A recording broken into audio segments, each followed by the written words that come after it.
ট্রাম্পের মধ্যস্থতা মেনে নিয়ে নিজেকে ছোট করেছে ভারত, বলছেন সৌগত রায়। ইউক্রেনের মতো দেশও ট্রাম্পের কথা শোনেনি। আমরা ট্রাম্পের কথা মেনে নিয়ে কি প্রমাণ করলাম? পুরো বিষয়টি আমার কাছে অপমানজনক মনে হয়েছে, এমনই মন্তব্য করেছেন তৃণমূল সাংসদ সৌগত রায়।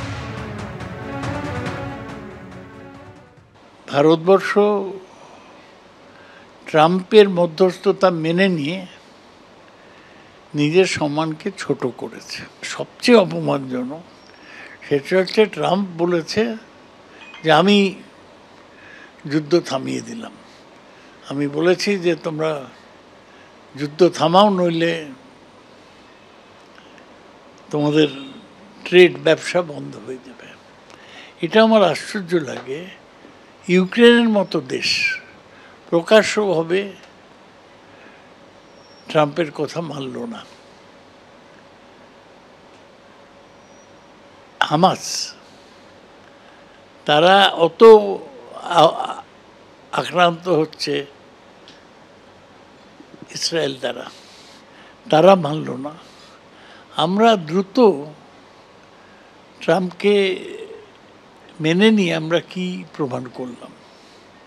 ভারতবর্ষর কি এইরকম দেশ হিসেবে অবস্থা যে ট্রাম্প টেলিফোন করলো রাত্রিরে সব মিটে গেল? এই পুরো ব্যাপারটা ভারতীয় হিসেবে আমার খুব অপমানজনক মনে হয়েছে। পুরো ব্যাপারটা লজ্জাজনক, অপমানজনক এবং হাস্যকর আমার মনে হয়েছে।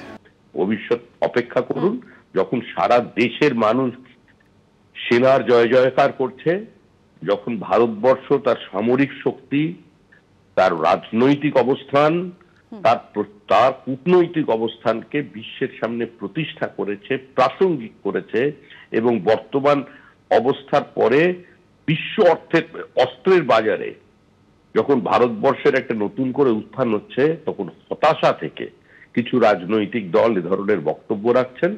এ ধরনের বক্তব্য দেশের বাইরে কিছু সংবাদপত্রের প্রথম পাতায় জায়গা পেতে পারে। ভারতীয় সেনাবাহিনীকে এভাবে অপমান করবার অধিকার সৌগত রায়কে কেউ দেয়নি। Like war. Just days ago, my administration successfully brokered a historic ceasefire to stop the escalating violence between India and Pakistan. And I used trade to a large extent to do it. I said, fellas, come on, let's make a deal. Let's do some trading. Let's not trade nuclear missiles. Let's trade the things that you make so beautifully. Actually getting along. Maybe we can even get them together a little bit, Marco, where they go out and have a nice dinner together. Wouldn't that be nice? But we've come a long way, and it could be, millions of people could have died from that conflict that started off small and was getting bigger and bigger and bigger by the day.